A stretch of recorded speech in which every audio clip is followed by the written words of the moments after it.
one choice. No pretense, no hidden schemes. Just sports, passion, fueling dreams. From the field to the court, every play that's made. Real takes over fake debates. Turn it up, hear the honest sound. Unfiltered sports all year round. Discussions pure, no masquerade. Real takes over fake debates.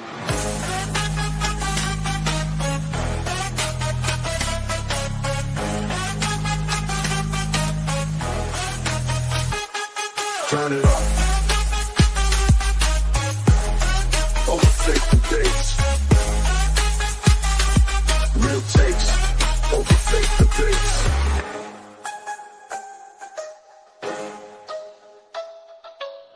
Real takes over fake debates.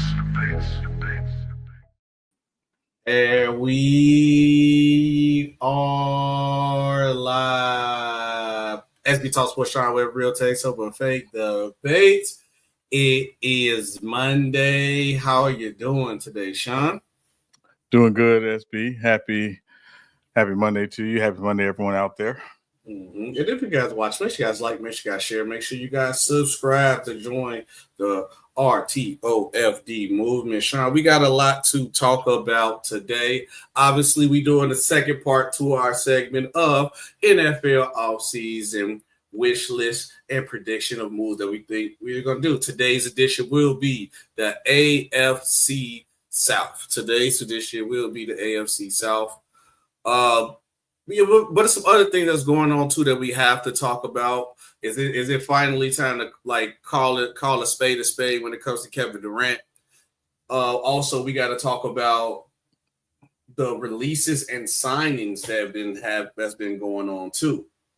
So we got a lot of Eagles legend got released. You know, a 49er was moved. We got to talk about that. And where will Davante Adams' new home be?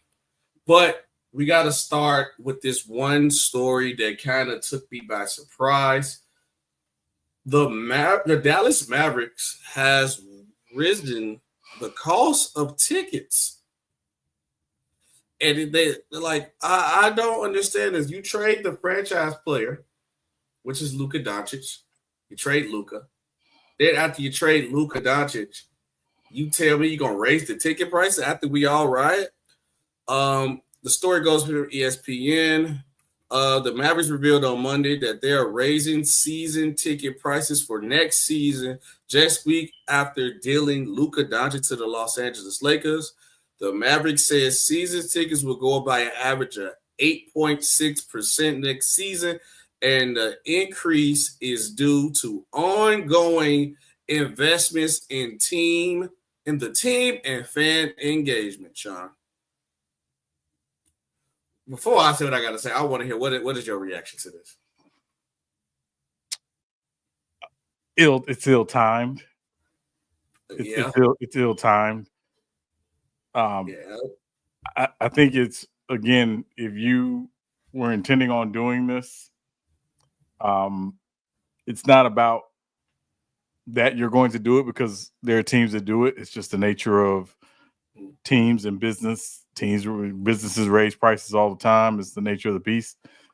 Right. But it's also incumbent upon you as an organization to figure out the best time to announce this.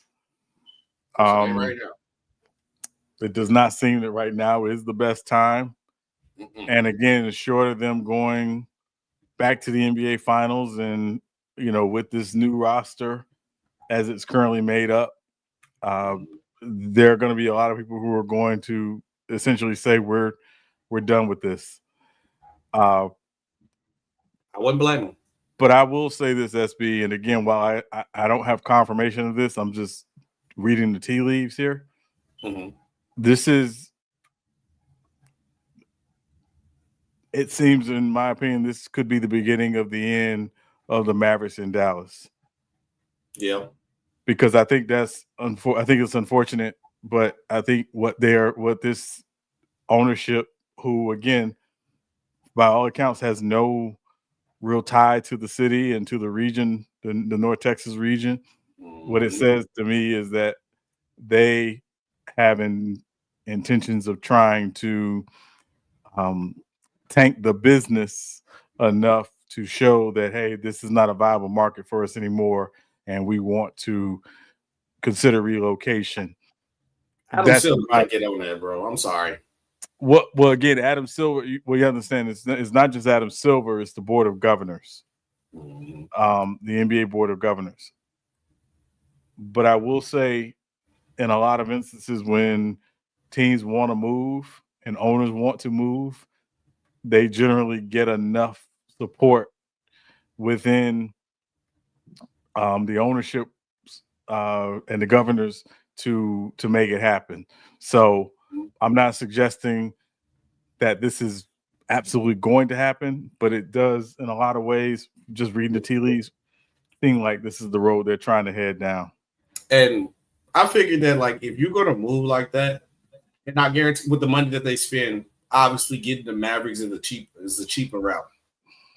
But why wouldn't you just wait until the team, because you want the Vegas team anyway, just wait until the team and it's time for the Vegas team to be available. Just invest in the Vegas team so that you can be invested in the team. You're not screwing over the fans, and you get what you want because you can put a casino in the stadium. So it's like just wait for that, and then the money that they probably was going to spend, the extra money they was going to double it back, because from what we have seen, it would have took time, obviously, because you invested a lot into a team. It would have took time, but the same money that they finna lose out on is probably I ain't gonna say it's equal up to it, because you got to start a new franchise and you got to pay all your fees when you do the team and all that. Right. But you're not screwing over the fans in the process, and you leaving a dirty taste in one fan base's mouth when you do them dirty like this, because it's I feel like what they do is going to be bad for the league for future references. So now it'd be like, hey, if I don't really want to be here, or if I'm not getting what I want with this team, I'm just going to destroy the franchise and then force my way out of every city. And then it's going to leave a bad taste in fans' mouth where they're going to stop investing into the league, because it's not fair to the Dallas fans who've been investing into this team time, effort, and money that they cannot get back, for you to just destroy the franchise just because you want a casino in the stadium and Dallas won't let you do it. Just go invest in the other team. Las Vegas has already showed that they're going to support the team heavily. So all the money you probably going to spend, you're going to get it back. And plus the casino. Oh, come on, Sean. I just think they're going about it the wrong way, man. It's not fair to the fans. Well, no, I mean, again, it's business rarely ever is fair to the fans. And so the expansion process is a process, right? And again, the problem with the expansion is it's an unknown, meaning we don't know that the NBA is going to expand soon. There's a belief that it's going to happen, but there are some questions about whether or not the league is ready for expansion. There are some questions about whether or not adding 2 more teams will dilute the talent across the board, i.e., taking down the value of the product from a viewership perspective even more. You know, we can have the expansion conversation, because that's a different conversation, and I don't want to dive into that too much. But I certainly do think the Mavericks are in transition, and I think Mark Cuban was one of the best things that ever happened to not just that franchise, but to the NBA. Yes. But he had to make a decision based on the changing tides of the business and where the NBA was seemingly headed and going. And I think, again, for him, it made sense to sell a majority share of the team, which, again, that's his right to do. Yep. But I do think this type of stuff happens all the time, right? I go back to, the Seattle Supersonics. Why don't we have a Seattle Supersonics? Well, when Howard Schultz sold the Seattle Supersonics to Clay Bennett, part of it was he was under the impression, and there was I don't know if it was a handshake agreement, but it was a handshake agreement that Clay Bennett was going to keep the Sonics in Seattle, but they needed to work on a new arena deal. They needed a new arena. The arena was becoming, I don't say outdated, old and needed. And, and that didn't happen. And obviously they ended up moving to Oklahoma City, and the rest is, unfortunately for, the Pacific Northwest is history. this happens, but this is the value of, you know, being able to own a team and have majority ownership of a team. You get to do not pretty much whatever you want.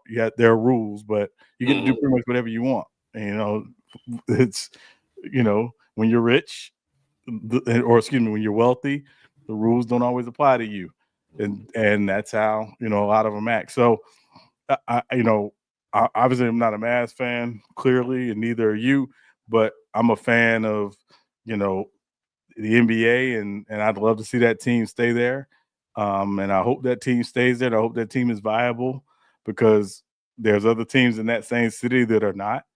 And, you know, you hope that they get a chance to play and stay there. But, I hope they stay in Dallas too, because with the Dallas legacy that they had, they just gave Dirk a statue.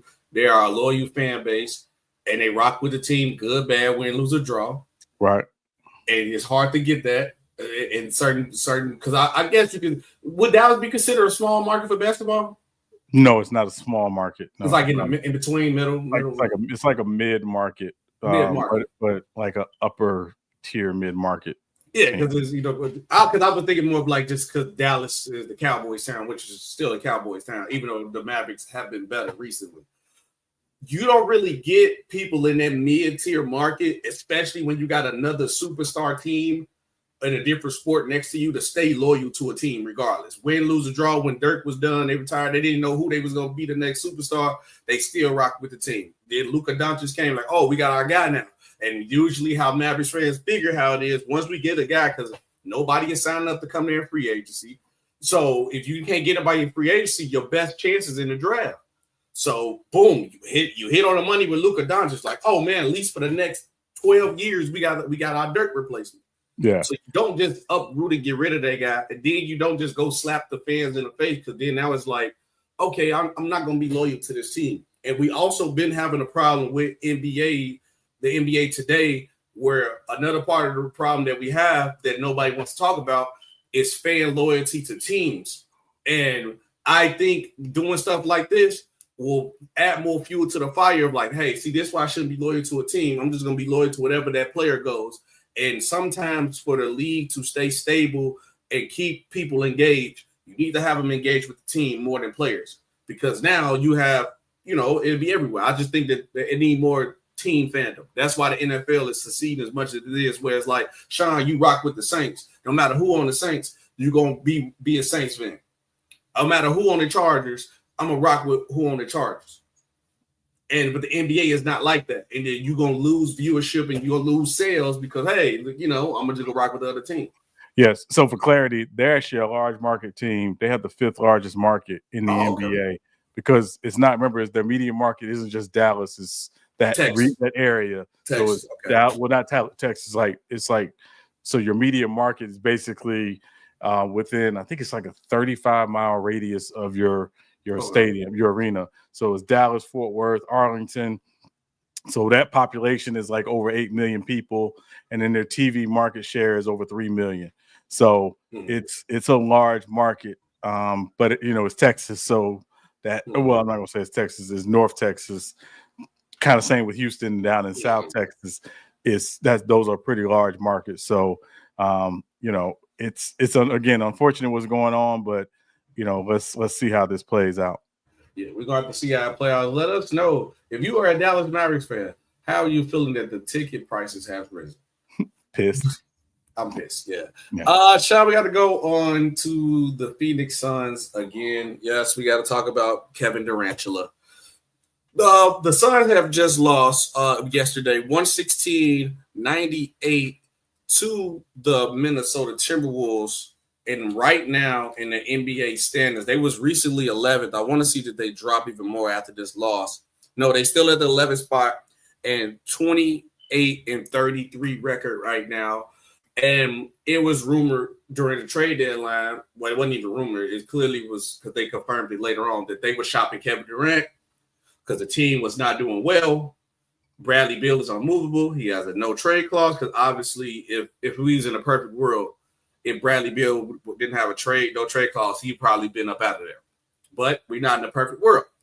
So only person they can move is Kevin Durant. They feel like Devin Booker is untouchable. Now we get to this point. Kevin Durant does not get traded. Now pretty much pretty much the Suns saying that, hey, we're going to trade Kevin Durant pretty much in the offseason. Kevin Durant understands he's going to be in the offseason. But they have said if the team does not improve, if they make a playoff run, get in the playoffs, and make a run, they will give the team another chance. Do you think that it's just – I got other questions, but let's stop here first. Do you think it's over with this team? Yes. Why? I mean, it's been done. Like the Bradley Beal trade, some of the other moves they've made, it's done. It's done. Is Chris done? Is Warwick done? Is Dunn Avenue? Shout out to Jacksonville. It's done. It's done. You know, it's done. Yeah, it's over. Yeah, I have to agree with you because from the point of the fact the team just doesn't fit. You don't have the pieces. I think the team that they had during that first run was a perfect fit team. Now, if you want to get rid of Aiden because Aiden needs the ball to play the defense that you need to play, that's cool. But for the Chris Paul, Devin Booker, Kevin Durant trio was a perfectly fine trio. You should have fit the other pieces around him. I think Aiden would have been fine, honestly. You just need a better, just another defensive big, a versatile defensive big. So you get to the point now, this is another situation. This Kevin Durant's second team since leaving Golden State. It's the second time Kevin Durant tried to go through this same philosophy of just trying to get bucket getters and don't get guys who do the other things, which the other thing does matter, and getting rid of the coach. When the coach was fine there, that's another part people don't talk about too. Letting go of Monty Williams was a huge mistake. Two coaches too, because they got rid of Frank Vogel. Get rid of two coaches. Do you think Kevin Durant need to let go of trying to be the GM? If that's what he's doing, I mean, according to him, all he wants to do is hoop. Sean, if the same thing happened in two different places where you was at, who fool me once, shame on you. Fool me twice, shame on me. Fool me three times. I'm not getting fooled again. I'm sorry. Literally, look, the same thing happened. Oh, man, look, we need people who can score consistently or knock down shots. What the Nets do? Get a bunch of scores. Because none of them play defense. Because none of them consistently rebound. They end up getting exposed. And injuries happen. And then you don't respect the coach. But the coach tried to actually coach y'all. And, man, you shout out to that coach because he's killing in Cleveland right now that y'all should have kept for Steve Nash, who ain't never coached a league in his life. And it showed. Boom. Then you go to the Phoenix Suns. You don't like Monty Williams. You get rid of Chris Paul. You get rid of Aiden for another person who Bradley Beal, a bucket getter. Now you got no defense, no point guard, no leadership. It's the same team. He tried to do the same thing. Like, no, I'm not falling for this, shirt. I'm not falling for that trap again. No, it's Kevin Durant. He got an F grade that's trying to be legit. Everybody don't need to do it. I get when you're a star player, you have the power, but we got to use logic sometimes, like KD. I think KD is still traumatized from his time at OKC when he had like Roberson, Sevalosha in the corner, and they couldn't hit an open three. So now his mindset is that if you can't score, you can't be on the court. No, there's other stuff you got to do, brother. It's other stuff that matters. Ehani with his time with Kendrick Perkins, you still needed those guys like a Perk who can rebound, defend, do the dirty work. You need those Sevaloshas. Now, if it's on them with as much money they getting paid to knock down the open three-point shot, I totally agree with you. But just getting a team full of bucket getters that all they can do is score, and if all y'all style of play pretty much the same, it's not going to work. Or you're not going to win a championship at least. But so do you think he failed as Kevin Durant GM, or you don't think it's him doing it? I think both things are true. I think because again, when you're the star player, when you're the franchise player, there's rarely a move made that you're not at least part of consulted on. And consulted, not saying that you have the power to say make this move or make this deal, even though we do know in some instances he has, because again, he and Kyrie were a big reason why they signed DeAndre Jordan in Brooklyn, even though they had Jared Allen. So we're Blake Griffin. We're gonna get Blake Griffin. So it's and again, it's. I'm not putting this all on the players. The organization have to take their ownership of it too. But you got 2 young daughters.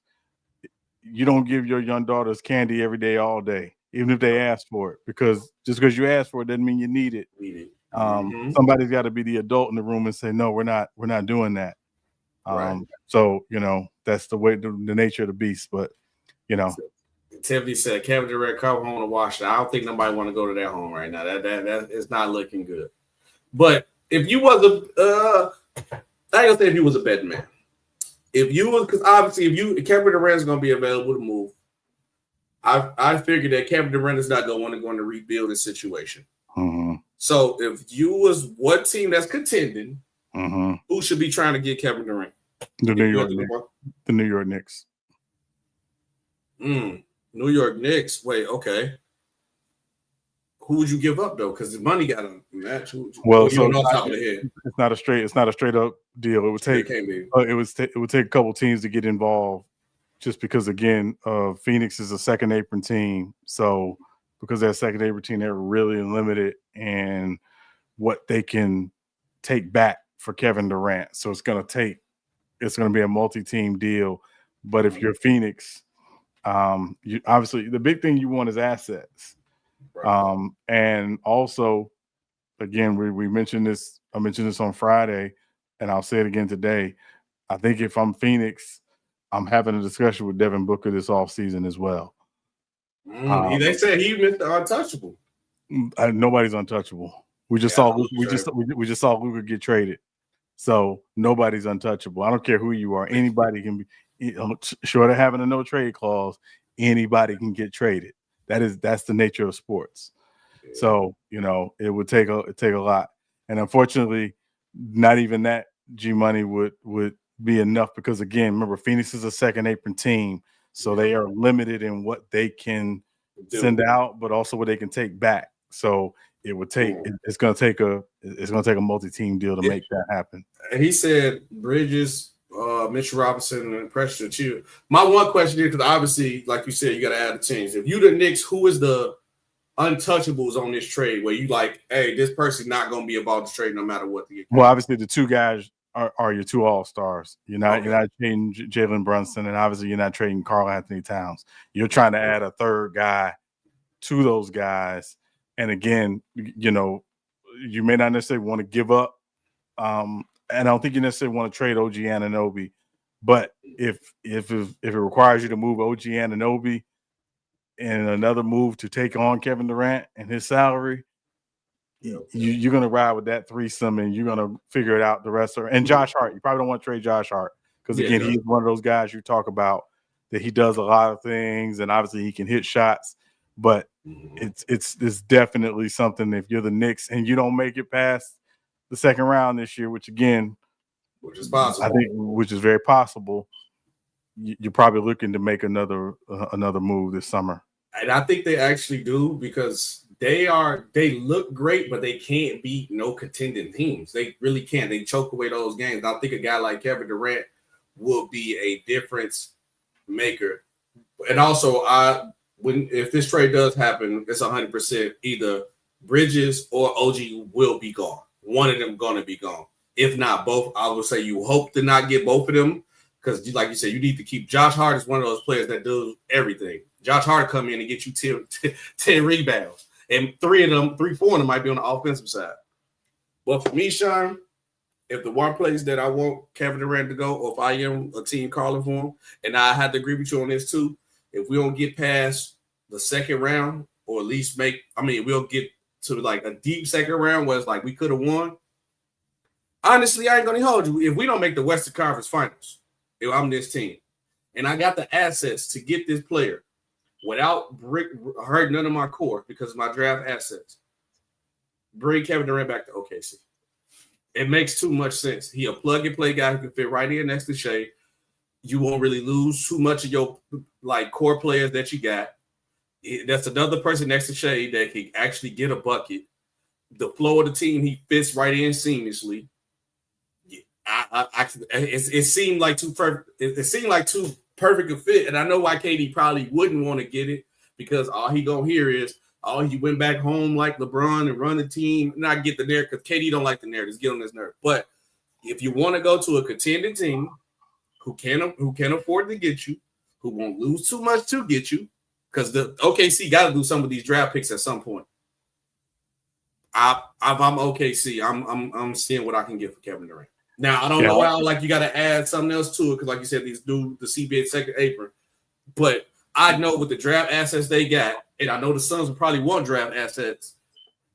OKC seemed like the place. Yeah, I think if OKC is moving all those draft assets, it's to move up in this draft to get Cooper Flag. Other than that, I don't see them doing that.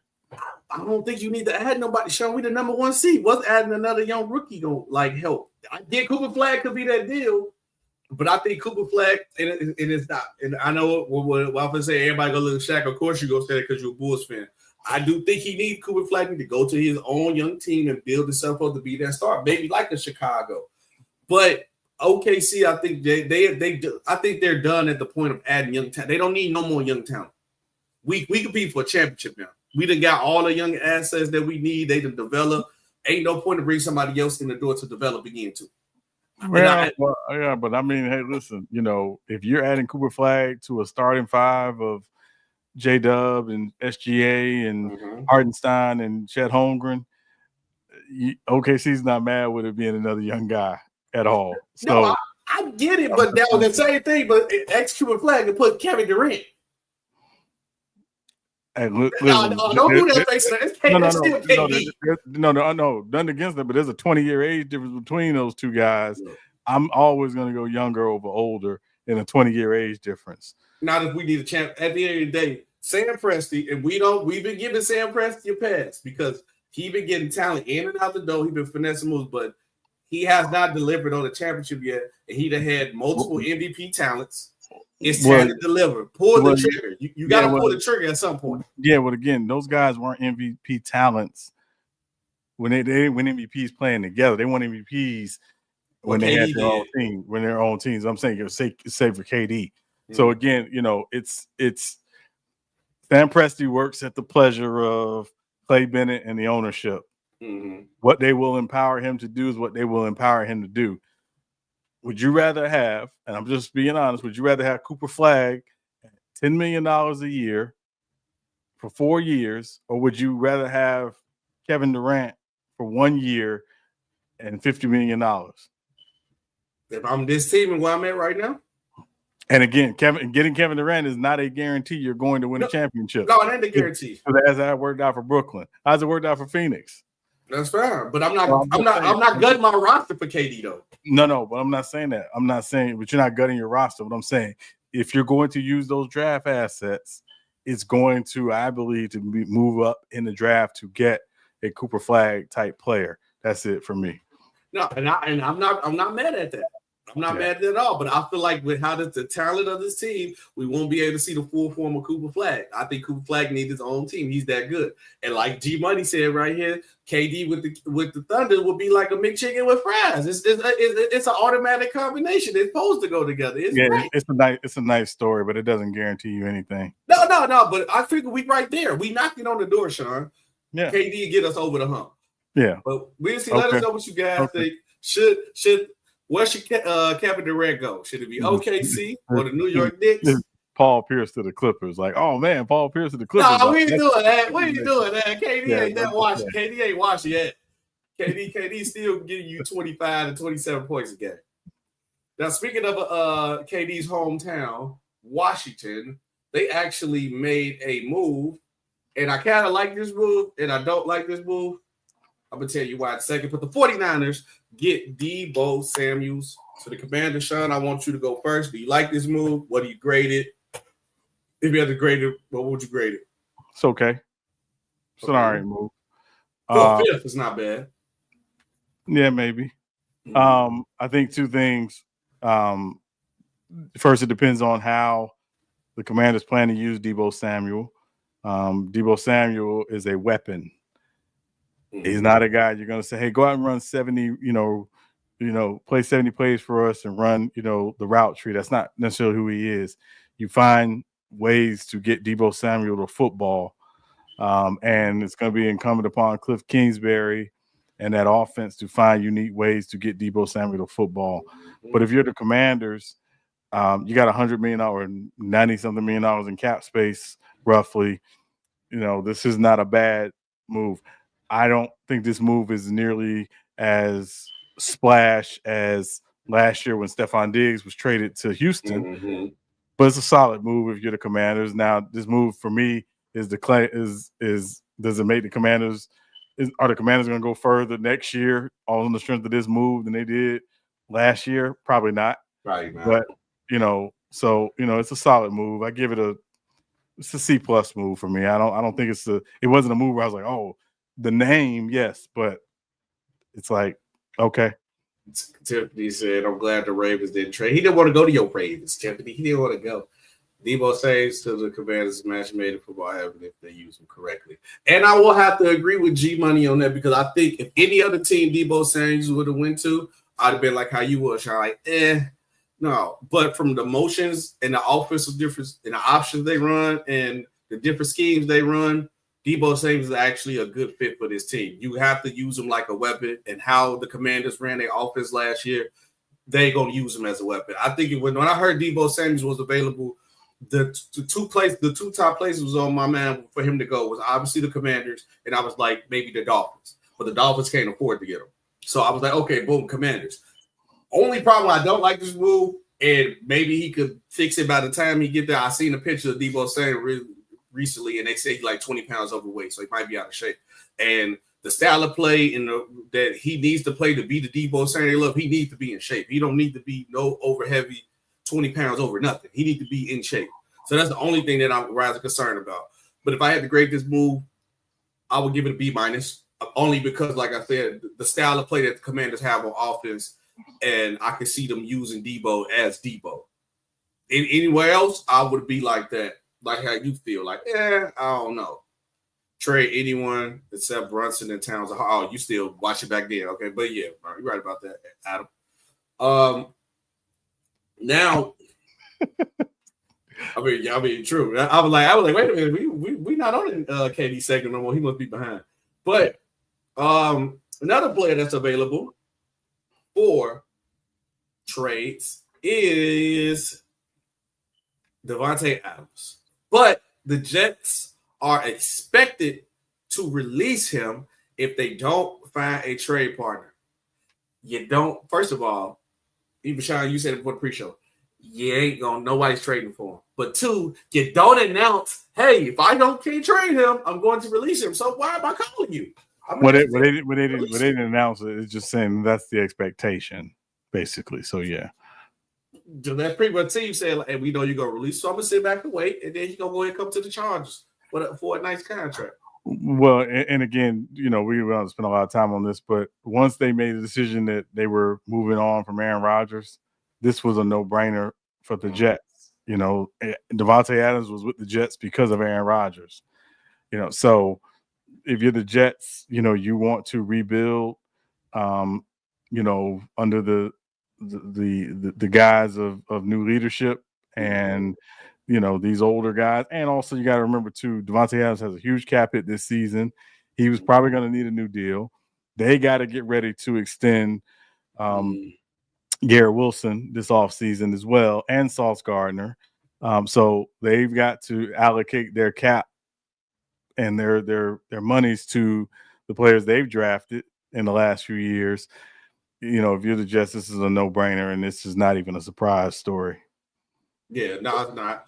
And you already know which one I'm gonna say, but I'm gonna exclude my Chargers out the way. But my answer is the Chargers. When Davante Adams get released, the team he should want to go to is wherever Aaron Rodgers is. I mean, I got Aaron Rodgers. We do it at AFC South. I got Aaron Rodgers going to one of them teams. I will say if we want to be very serious though, I would want to go back to Green Bay. I think he should never left. He should have gave Jordan. I would have gave Jordan Love a chance and then see how it worked out then before I tried to leave. But I guess he would just, hey, look, at least I'm gonna play with Derek Carr. Or he could also go wherever Derek Carr go. You think Derek Carr can get another job again? Well, no, apparently the Saints are keeping Derek Carr, so Davante Adams to the Saints? Doesn't make sense. Saints are in cap hell, so no, it doesn't make sense. Yeah. For me, I'm trying to think. From Davante Adams, besides the Chargers, where would I want to go? Who really do? I mean, I don't have him on my list, but maybe, they not contending. That's the only problem. Like it's hard with like teams that contended with money, because you can't say they're out of Washington because they got the Commanders. I would say Jacksonville because they gonna have the money, but I was like, why would he want to go to Jacksonville? Maybe the Bills or the Texans. The problem with the Bills, maybe the Bills, but the Texans don't got no money like that. They're going to have to do a lot of moving around to put them on the Texans. But maybe the Bills. What about the Bills, Sean? Maybe Buffalo, but yeah, I mean, Because my only problem is like the real problem with this is like, does Davante Adams want money or do you want to contend? Because if he want to contend, he gonna have to take a pay cut. Or he could go to a team and take a chance and hopefully they be good. Like I said, like the Jaguars. But when we do our thing, I didn't pin him on my Jaguars thing for the AFC South because of the reason that I thought he would want to compete for a championship. I'm gonna be very honest. At this point, I'm not gonna overextend to bring Davante Adams in. I think Davante Adams is obviously a Hall of Fame player, still has, some left in the tank. But if I'm a team, I'm not overextending to bring in Davante Adams at this point. I'm not either. He said Adams to the Lions, Vikings, or Chiefs will be Mexican. All right. All right, G buddy. You got to chill, bro. Yeah, you got to chill. You have to put a culture on it. You ain't have to put it on that. But if he goes to the Chiefs, all right, that'll be cheap. But the Chiefs better not add not one receiver to that roster until they fix that line. No, I don't care. You can add prime Randy Moss to that team right now. If they don't fix that O-line, they're cooked. Next on the list, we got to talk about the Philadelphia Eagles are releasing Darius Slay, or like you put Slay. It's shocking from a emotional standpoint because it's Slay. It's Slay, Slay is an Eagle. Go down one of the Eagle greats. He very beloved in Eagle Nation. But business-wise, it makes sense because you had to make cuts. The money getting tight. That's what happened when you go all in and spend money on teams and compete for a championship. So business-wise, I'm not shocked at all that Darius Slay was released. But what was your reaction to Slay getting released, and were you shocked, Sean? Not surprised at all. You remember there was some contentiousness there, when they were he wanted a new contract. The Eagles weren't really necessarily keen to do that. So it was pretty much kind of known this season probably could be his last season in Philadelphia. This is a post-June 1 cut. So that lowers the cap hit for the Eagles. But as you mentioned, SB, the Eagles do have some other things they have to prepare to do right now, which we're not going to get into. We'll save that for our NFC East divisional wish list. But this was always likely to happen. And, at the end of the day, he said he wants to play one more year. I think it's very possible that he could come back to the Eagles on a very, very team-friendly deal to play one more season with them. And I think, and if I were a betting man, I'd say that's probably more likely to happen than not, unless, again, there's another team out there that just offers him, too much money for one more year. But he can't turn down. Yeah, short of that, I think this move is not surprising at all. And again, the Eagles, this is what they do. They get out, they get rid of you a year early versus a year late. And and again, it's not that they can't bring him back, but if they do bring him back, it's going to be on a very team-friendly contract. And this is what we talked about, why it moves like this. And that's why me and you talked about how like the Eagles have been like the best franchise of this past decade. Like the moves they make, they move what's best for business and what's best for the team all the time.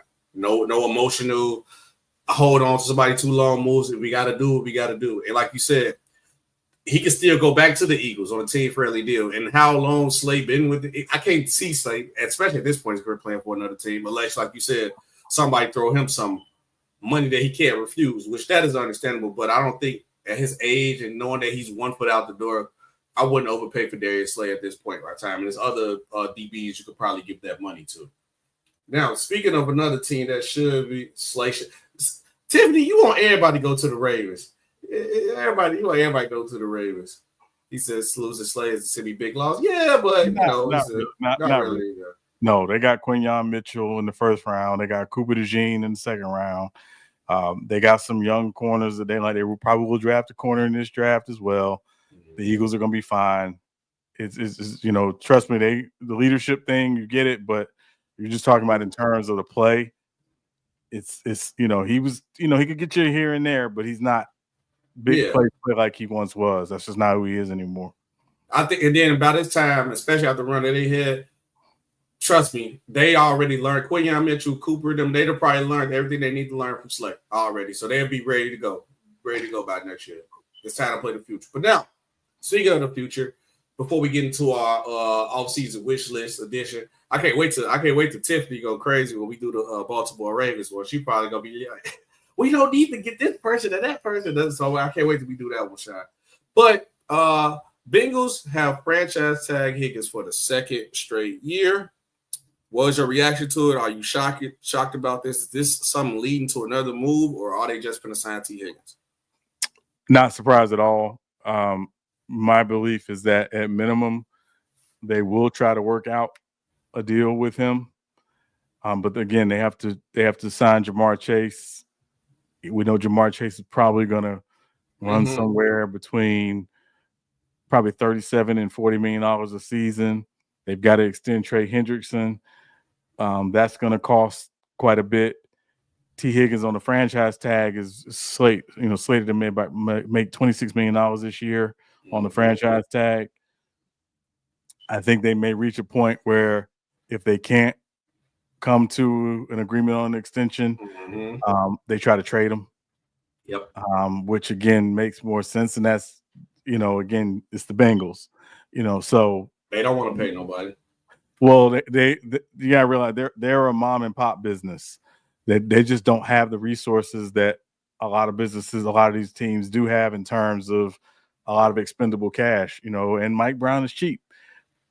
So my expectation is that they're going to try to work out a deal with him, but there's a lot of things that go into doing these deals, and a lot of it is you have to have a certain amount of cash resources on hand to when you do these guarantees and signing bonuses. You pay out these signing bonuses, but you got to put the remaining or 80% of the remaining guarantees in escrow. If you don't have that money on hand, you can't do that. You can't sign it.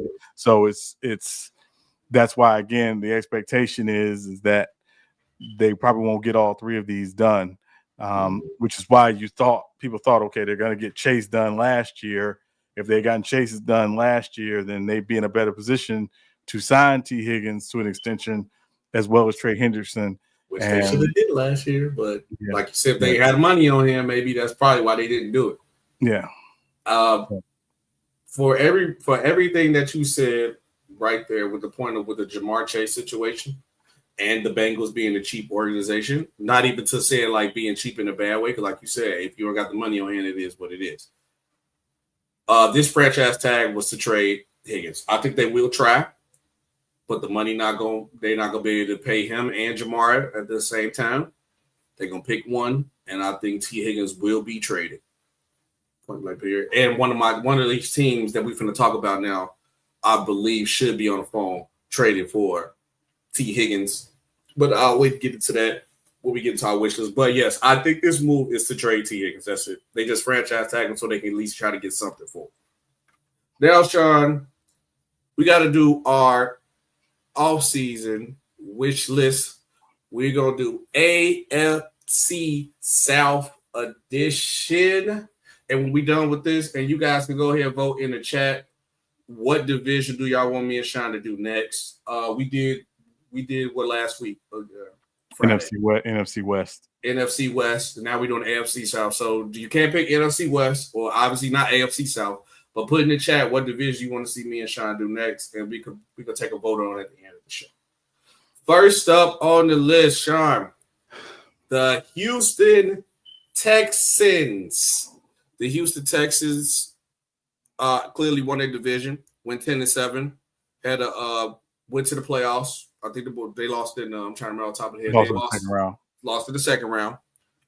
Yeah, of course I got memory loss on this one because on their way there, we kind of my team got destroyed. I don't like to talk about that. But yeah, they went 10. But it happened. It happened, of course. They went 10-7. They won a division. When I look at the Texans, I believe they only have like $5 million under the cap right now. Potential people that they will lose on their team is Diggs, Derek Barnett, Eric Murray, Chris Boyd, Jeff Okudah, and Robert Woods. With that being said, what is your 3 off-season moves for the Texans, or what would you do? All right, so SB, you mentioned their cap situation. They got about $4.7 million in cap space. Mm-hmm. They have to open up cap space for a couple reasons. One, you got to have cap space to sign your draft picks and any undrafted free agents, but also to extend or re-sign some of your own free agents. So they got some work to do around the cap. Also, didn't do this on Friday. I should have done this on Friday. I want to also look at some of their team needs just from a positional perspective. Mm-hmm. So their team needs, the Texas team needs include offensive guard, defensive tackle, wide receiver, offensive tackle, and linebacker. All right. So a lot of these moves that we're going to be talking about are going to be around their team needs. But the first thing they need to do is to extend and restructure Laramie Tunsil, Derek Stingley, and Titus Howard. You got to get those. You extend them to get their cap hits lower to open up cap space. All right. Those Laramie Tunsil and Titus Howard are 2 of their largest cap hits. They have got to do some work around those 2 contracts. And then Derek Stingley, obviously, their outstanding corner, probably the second best corner in the NFL behind Patrick Surtain II. You got to extend him. You got to go ahead. This is after his 3rd year, or after his 3rd season. He's extension eligible. Go ahead and get that extension done. Do not wait. Part of the reason why they can't wait, because next offseason they have someone else they have to extend, and that's their quarterback, C.J. Stroud. Mm-hmm. So they want to get out in front of this Stingley extension and do this now that he's extension eligible. And also, part of that first move is to go ahead and release Shaq Mason and Danico Autry. Big, huge cap hits for them. Both of those guys, from a cap hit perspective, combined are about $25 million. Yeah. They'll have to absorb a little bit of dead cap with both, but that said, go ahead and free up that cap space. The second thing is find the 3 technique in this NFL draft. You want to find a guy to complement your 2 edge rushers and Will Anderson and obviously Danielle Hunter. Find a 3 technique. That's what the Texans are not a team that wants to be heavy blitz. They want to get pressure with their front 4. You need a dominant 3 technique potentially. So the guy I would choose for them is Walter Nolan, the defensive tackle out of Ole Miss, and I would draft him in the 1st or 2nd round, depending on how the draft board set up. And then the third thing is let Stephon Diggs walk if the price is too high. Let Stephon Diggs walk if the price is too high. You have Nico Collins. Obviously, we don't know about Tank Dell's situation because he got injured in the playoff game. Not sure about his availability to start the season. But that said, because of your cap, you cannot overextend to sign Stephon Diggs. If you got a price point where you think Stephon Diggs is at this point, you want to pay him there. And you can replace him with a wide receiver in this draft. There's some pretty good receivers in this draft you can get on day 2 or even day 3. And you got a really good young receiving core, obviously, with Nico Collins, with Tank Dell when he's healthy, with John Mechie. You just want to continue to supplement that. So those are my 3 moves for the Houston Texans. I like it. Pretty much kind of on the same wavelength. Okay, so first thing first for me, we gotta give money for the cap. We gotta get money. I agree with you with releasing Shaq and Autry. Also, I also agreed to let Stephon Diggs walk because you got to build through the draft. At the end of the day, anything else with this team, with the money being this low, you got to go through the draft. And if you're going through the draft, I literally say I would either go O-line with my first pick. And when I went O-line, I was either saying you go, where's his name at? O-line, I with Will Campbell out of LSU. And well, he won't be there. He won't be there when they draft. As I said, if he's available, or yeah, he will not. He will not be there. He probably won't. No, ain't no problem. He will not be there. He's the best tackle in this draft. I know, but look, you gotta put the hopes in there. But yeah. Also, I was either going Simmons or Coonery Jr. for a tackle. Then I was saying my next pick in the draft, you got to get a wide receiver. You let Stephon walk. I say best available wide receiver that's available because at the end of the day, you really don't truly know how it could go. Somebody could slip Mick Miller. He ain't going to slip that low. Or to the second round, you got Burton or Golden or even Isaiah Bond. But I say just take the best available receiver. Do not overextend because you don't know what's going on with Tank Dell. Do not overextend and waste money. Clear up cap and go young. That's pretty much what my thing was with them. That's what all mine was. Clear cap, build through the draft for me. Next up on the list is the Indianapolis Colts. When we look at the Indianapolis Colts, kind of slight disappointing year for them. They expected more from their quarterback.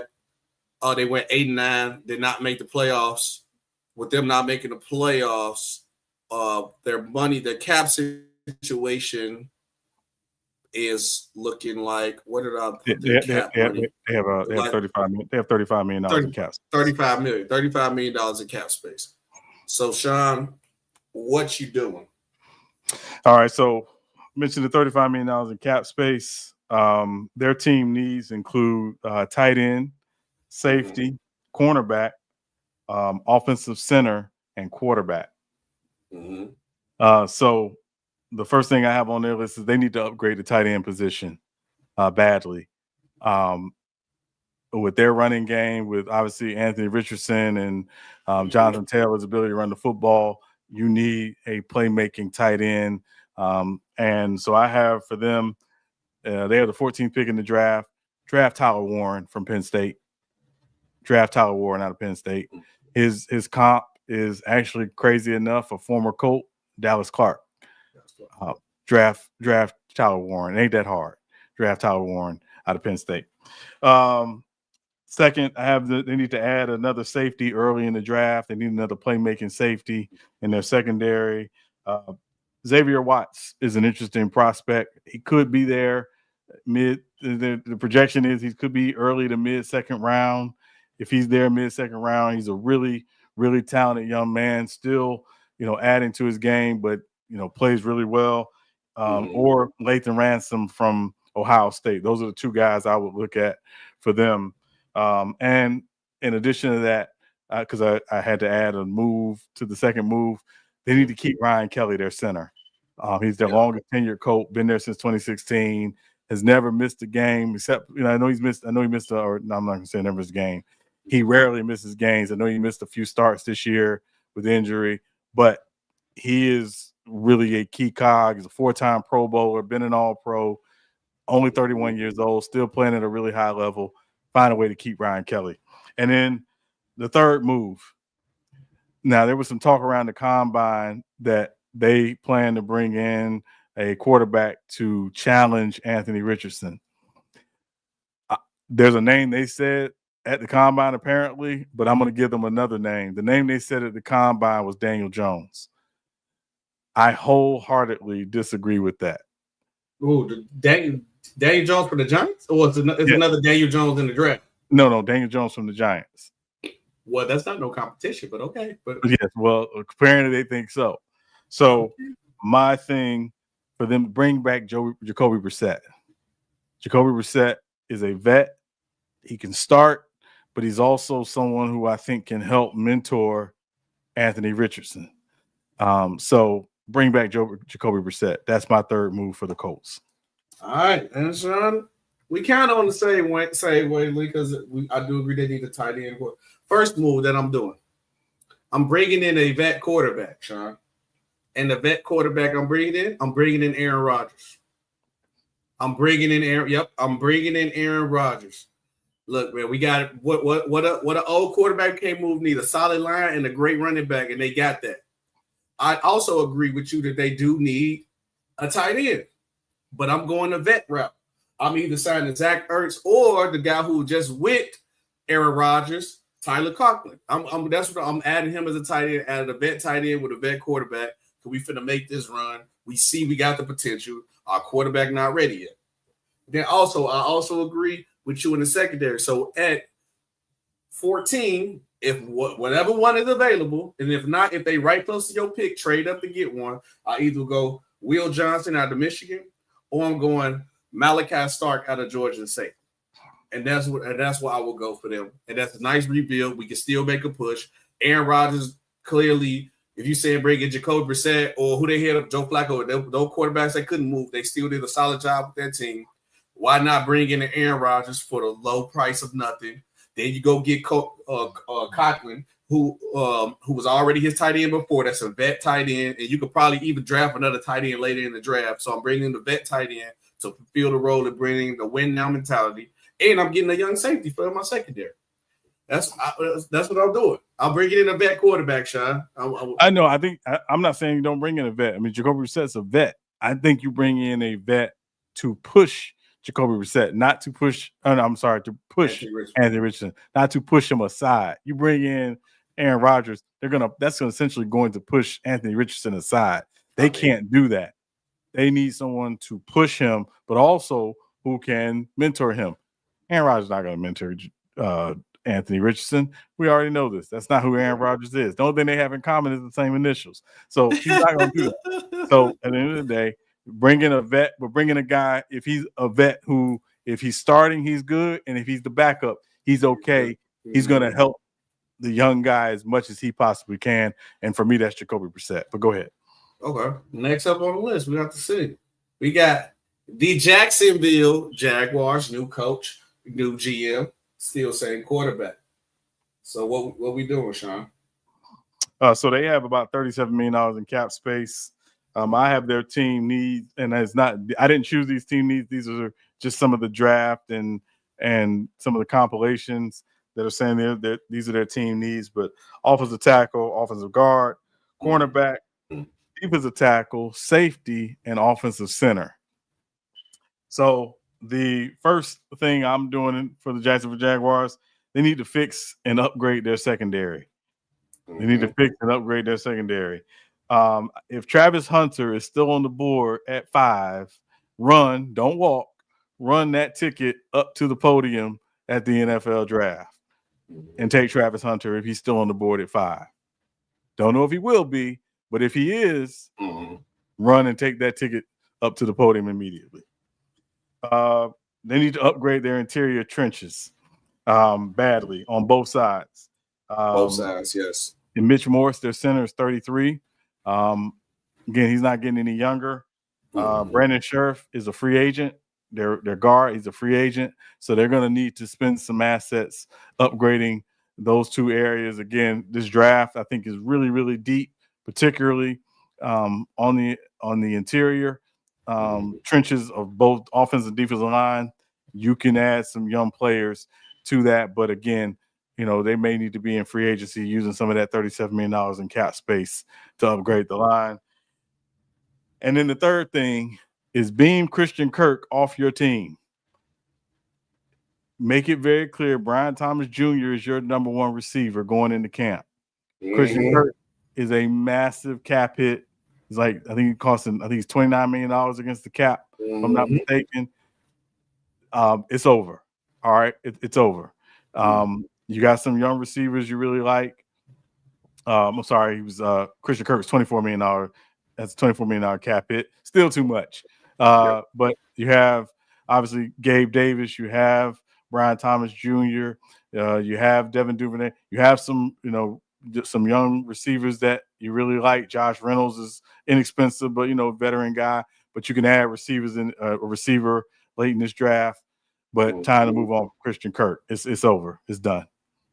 All right, for me, got a lot of bulls. So let's go with the one that I agree with you with the Christian Kirk, because if you cut him, you would add like 10 more million. They also let go of Josh Reynolds and Evan Ingram. That'll be another 10. So that's an extra 20 on top. And then what you say, don't run to the podium? No, I wrote find a way to draft Travis Hunter. If you got to get Travis Hunter in the draft, make it happen. I literally put an exclamation. I put like 5 exclamation points next to that. Get Travis Hunter. Point blank, period. You need him. If any team up top can need him and get him, find a way to get Travis Hunter. That's obligation number one. Then also, I'm going to free agents, like you said, to help the secondary out with the money. Now, you got to move more money to make it happen. But I know it'll probably be hard because his price tag going to be crazy. I would say go get Tee Higgins if you could possibly trade for, but I know it's going to be kind of hard. But if not Tee Higgins, I'll go get Amari Cooper and I'll go get Carlton Davis or Asante Samuel Jr. to add to the team. Those are my 3 moves that I'll do for the Jacksonville Jaguars. The Tee Higgins one is a stretch, but if it's there, that's my team. I said I think that because I think Tee Higgins and Thomas together, that's nice, and it ain't really he really be stepping on Thomas' toes about trying to be the number one guy. I just think that'll be a dynamic duo. But that is my moves for the Jacksonville Jaguars. Yeah, can I add a 4th move, please? And non-football related. Your new head coach, needs to be taken to Moncrief, Cleveland Arms, Kings Road, so he can understand how to pronounce Duval correctly. All right. Yeah. You take him to the hood. All right. Take him to Jenkins Barbecue. Take him, take him to Nesbitt's. Mm-hmm. Take him to get him a fish plate off Sutel. Yeah, I love Jacksonville. Jacksonville's, my second hometown. But I'm just saying, please get your new coach right with Jacksonville. That's all. All right. Next up on the list, and finally on the list, the Tennessee Titans. Sean, you don't have to say positional needs. There's everything. But we can go through it too. But the Tennessee Titans got the number 1 pick in the draft. Their cap situation, they're about to have like $54 million in cap space, which is in the top of the NFL team with cap space. So yeah, what you doing, Tennessee Titans, Sean? So you mentioned, I want to say this really about the Titans and reviewing their roster. The cupboard is not bare. They actually have some really good players on that team. I know they had the number 1 pick, so everybody's gonna say they stink. Well, there's a big reason why they stumped last year, which we're gonna not necessarily get into right now. But that said, you said they have $54 million in cap space. First thing I'm doing if I'm the Titans, listen to offers for the number 1 pick, but only from Cleveland and the New York Giants. Okay. Stay in that top 3. The reason why you want to stay in that top 3 is because the wild card is Cleveland. Now, you got to assume if Cleveland is trading up to 1, they're trading up to get a quarterback. We know the Giants, obviously, want to get a quarterback as well. So I'm listening to offers for that number 1 pick, but I want to stay in the top 3 because I'm drafting Abdul Carter. Really? Yes, if he's on the board. Now, if he's not on the board, then obviously you take one of those quarterbacks. But you're concerned with that injury, or you just gonna take the chance? No, not at all. I'm taking Abdul Carter. He can. The Titans have a pretty good defense. I think he can help transform that defense to one of the top defenses in the NFL very quickly. I think Derek Thomas going to the Chiefs. That's how good Abdul Carter is to me. So, but if he's off the board, then obviously you could take one of the quarterbacks. All right, Shador or Cam Ward. Nothing against those guys. I'm just talking about in terms of overall prospects. Abdul Carter is that guy. So, okay, that's first thing. Second thing, trade Harold Landry for a day 2 or day 3 pick. They've made it clear. I think they're both sides want to move on. Harold Landry will have some value on the market. Trade him for a day 2 or day 3 pick. And in the Treylon Burks experiment, it's over. All right. In the Treylon Burks experiment. All right. You tried to show that you didn't mess up that AJ Brown trade. It's over. It's over. It's okay. It's over. It's over. Okay. It's over. All right. There's no more. Okay. It's over. All right. So move on to Treylon Burks. And then my last move, trade a late round pick to the Atlanta Falcons for Kirk Cousins. Okay. Get yourself a veteran quarterback who can be a bridge quarterback, but at least can help steady the ship. So even if you end up drafting one of those young quarterbacks, you don't have to rush them on the field. You got a veteran quarterback in Kirk Cousins, right, on a decent deal because, again, Atlanta's paid a good portion of that money to him already. Trade a late round pick to the Atlanta Falcons for Kirk Cousins to be your bridge quarterback until you get your young guy ready to play. Oh, I like it. All right. Woo, first thing first that I'm doing on the list, Sean. I ain't gonna even mess around with it. I ain't gonna need to waste time with it. We'll go vet. Draft Shedeur Sanders with the first round pick. Draft Shedeur. Honestly, you can't go wrong Shedeur or Cam Ward, but take a quarterback. Because I think with anything else that you're going to get during that point of time with trade-wise, he let both the quarterbacks walk. I just think they just need to get their guy. I know y'all have been through the situations where you'd have had vets come through Tannehill and did a good job. But I just think this team needs to just go with a fresh face. I know you tried with the Will Levis. They don't. So either draft Shedeur or Cam Ward. I'm gonna go Shedeur. And the reason why I'm kind of going Shedeur over Cam Ward, I think Cam is special. But at least what I know with Shedeur, kind of went through the problems where the offensive line wasn't perfect.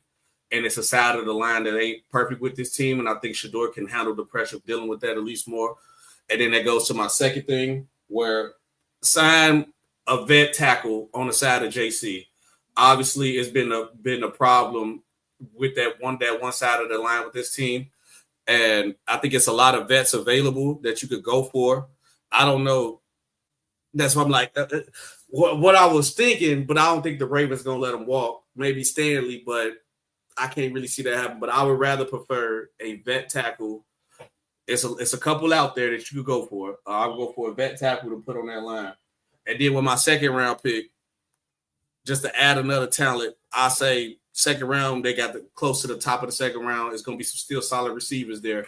Draft the best available receiver and walk off of that. That'll be my 3 moves with the Titans for sure. My first 3 moves, I should say, with the Titans. And that was, let's see. Oh, no, that's the Texans. I was like, hold on, wait, did I add something else move to him?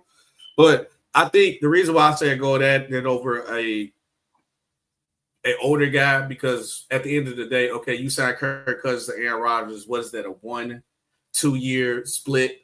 Maybe because we done with the Will. You believe they done with the Will Levis experiment, right? Will Levis is. Yes, I think that's over. So I just go ahead and just put a whole fresh face in there. Just try again with a young face. Because at the end of the day, you go get a Kirk Cousins. What's that, 1 or 2 years? In 2 years, you're going to be doing the same thing. So I'd rather just take the chance on a new guy, put a new fresh face in there. If it could be Cam or Shedeur, I prefer Shedeur, but that's just me. And I definitely think that line need a boost. I think that line need a vet boost. Here's why I think you go get Kirk Cousins. And I'll remind you just really quick. Who was their last great franchise quarterback? Ryan Tannehill. No. Right? You said last. He was great there. He was solid. He had one decent year. That was a great He threw 8 passes in a playoff game. We're not doing that. If I had to be honest, probably McNair, right? Yeah, Steve McNair. Steve, yeah. Part of the reason why Steve McNair was successful was there wasn't a rush to get him on the field, right? They gave him time to acclimate coming from Alcorn to the NFL. So that's why you have a guy like Chris Chandler in front of Steve McNair. And again, it's not that you don't play. It's just you're not rushing him on the field. I think they have to take the same approach if they were to get Shedeur or even for that matter, Cam Ward, is, yeah, we know these guys are talented. We know these guys can probably play, but we don't have to play them from day one. We have a veteran guy that will play in front of them. And when they're ready, then we can, get them on the field. But we don't have to rush them on the field from day one because, again, they have to ask themselves, are they infrastructurally sound enough to handle having another young quarterback start? Because, again, I'm not saying Will Levis was the greatest thing in the world, but I do question whether or not they were built well enough and sound enough to make sure Will Levis was going to be successful early. And the answer clearly is no. So I think that's where they have to learn from as an organization from these last couple of years to say, no, let's slow this. Sometimes you got to slow it down. Let's slow it down. We're not going to rush this guy on the field. We'll go with the vet guy. And then when the young guy is ready, or when we say, hey, it's time to go ahead and pivot to the young guy, you can do that. Because, again, nothing against Cam or Shador, but none of these guys should be rushed, in my opinion, on the field. And that's why you take the time. But Sean, wouldn't it be harder to sell that because that guy got picked so high, and then it'd be just like, okay, Shador and them got benched, but week 10 they gonna be playing though. You know what I'm saying? So Kirk Cousins, you put Kirk Cousins in the same situation again. No, well, it's not. This isn't about Kirk Cousins. This is about whoever the young guy is. So you just say, hey, listen, we're just not going to rush the young guy on the field, right? And again, let's look right down the street in Carolina. Don't you kind of think that Carolina might have been better served by saying, hey, Bryce Young, we don't need you to play from day one. We're going to start the vet and we'll bring you in time, but we don't necessarily need to start. Because, again, what did they end up doing to Bryce Young? They ended up benching Anthony Richardson. I thought the same thing with Anthony Richardson. I thought Anthony Richardson should never play from day one, that the Colts did him a disservice by throwing him on the field so quickly. I feel Tennessee, I think, needs to take the long approach and the long view with, if they take a quarterback, one of these two guys, that they need to be patient and say, this is going to be a process. This is not we absolutely just need to throw this guy on the field. Take your time. It's not a sprint. It's a marathon. And again, that's why I'm saying go get a Kirk Cousins type, or Kirk Cousins to be your guy. And so that way you can, help the young guy, not have to be rushed on the field so quickly. But what you're saying is not wrong. But I'm saying, how can you hard sell sitting the number one pick for a year? I'm not saying you plan to do it for a specific time. I'm just saying, you say, hey, we're not going to rush you on the field. It could, you just mentioned SB, it could be week 10. You're saying, hey, we're, maybe you're a 500 team, maybe you're below 500 team, and maybe you're saying, hey, we feel like the young guy can give us a spark. At least you didn't rush them on the field with expectations early. You give them a time to do it. And again, I'm not saying it's a perfect way, one way or the other. I just think when I look at a lot of these younger quarterbacks, particularly guys who've been coming in the last couple of years, if you didn't have to rush them on the field, don't rush them on the field. And that's where I feel Tennessee, again, they just went through with Will Levis. Just take a minute and say, hey, if we don't have to rush this guy on the field, we're not going to do that. Yeah. Now, I would say if you do that, I think you should really trade back that pick and then maybe go get one of them other quarterbacks, because obviously Shador and Cam going to come with that. And the guy that I'm thinking maybe, because he's been kind of going up in the draft, maybe Dart or Ewer's been going down. Everybody been questioning his throwing ability, but you got the Dart kid, maybe Jalen Monroe, because of the potential ability that he could have. Yeah, but those guys you could sit. Yeah, but again, I think you're in the same situation you are with Will Levis. There's a reason why Cam Ward and Shedeur Sanders are the top 2 rated quarterbacks in this draft, right? They're the 2 most talented quarterbacks in this draft. Yeah. I just think, again, if you don't have to rush them on the field, and again, look at the Chiefs with Patrick Mahomes. They did not rush him on the field. The Eagles with Jalen Hurts. They had Carson Wentz. They didn't have to rush him on the field. The only reason why they ended up playing Jalen Hurts was because Carson Wentz was hurt and then eventually asked to be traded. Well, again, I think there's a reason why these guys have been as successful as they were. They were not rushed on the field from day one. There's a lesson to be learned there. And I think Tennessee, having done that with Steve McNair many years ago, I think, we better be served to do that. No, yeah, you're right. But like I said, I'm not saying what you said wrong. It's just a hard to sell when you're the number one pick.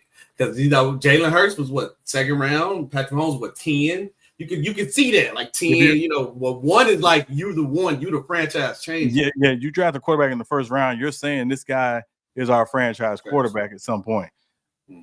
Whether you take him 1 or 32, it matters. Lamar Jackson was the 32nd pick. They were picking him to be their franchise quarterback, and guess what they didn't do? They didn't rush him on the field to be their starter from day one. What last quarterback you got picked up number one in the sack first? It's happened. I mean, it's happened. It's not like I think it's out the norm now, especially in this era. I think people will just flip out. Like, how you draft somebody number? That's the only thing I'm saying. What you're saying is right. I think you let the quarterback develop. We don't do that enough in this era because we microwave too fast. But I think with the social media area and the amount of scrutiny that they'll probably have, especially if it's a team like the Titans, who quarterback been trashed, and they think if this guy's a franchise changer, you're not playing them. That's going to be hard if you bring in like Kirk Cousins. It's going to be an uproar, Sean. Yeah, no, I don't think it's – I think the sensible – and I'm talking about just sensible fans have seen these processes work. Jordan Love was a first-round pick. He didn't play for 3 years, right? He had Aaron Rodgers. I don't think if he starts from day one, I don't think he's what he is now. Oh, 100%. And that's what I'm saying. So I think there's plenty of examples in the NFL of let's not rush this guy on the field, particularly if we have a veteran guy who's capable of helping us win. Kirk Cousins is capable of helping a team win, right? Atlanta was in the play. They were leading the division for a while there. So it's not like Kirk Cousins wasn't helping them win. He wasn't playing the greatest, but they were still winning games. Yeah. I just think, again, if you're Tennessee, and I would say any team, whether you're Tennessee, the Giants, or Cleveland, if you draft one of these guys, get a veteran guy to come in and be your starter early. And again, so you're not rushing the guy on the field and saying, yeah, you got to start because we don't have any other options. That's all. Yeah. We go. I can't wait to see. Also, Sean, we wanted y'all to jump in the chat. What division do you want to see me and Sean do next? Sean, what your vote is? I don't have one in particular, to be honest. I don't have one. Yeah. So we did AFC. Technically, I know Tiff wanted us to do her. She said, "Hey, I can't find it." She said she want to do us the AFC North. But technically, we got to go. We just did AFC. We got to do NFC.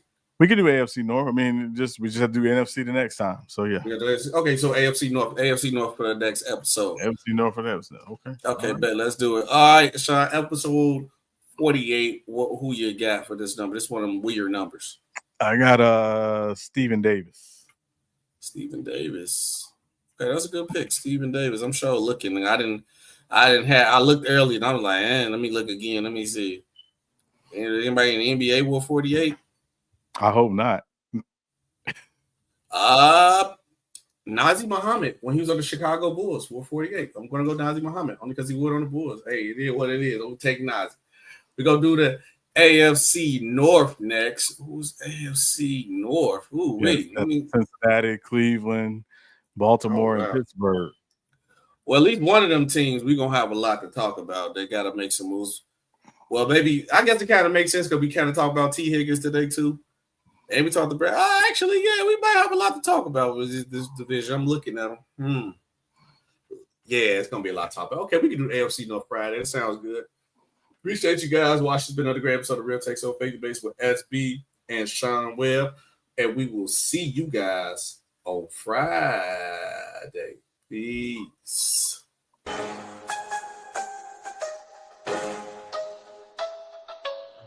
Real takes over fake.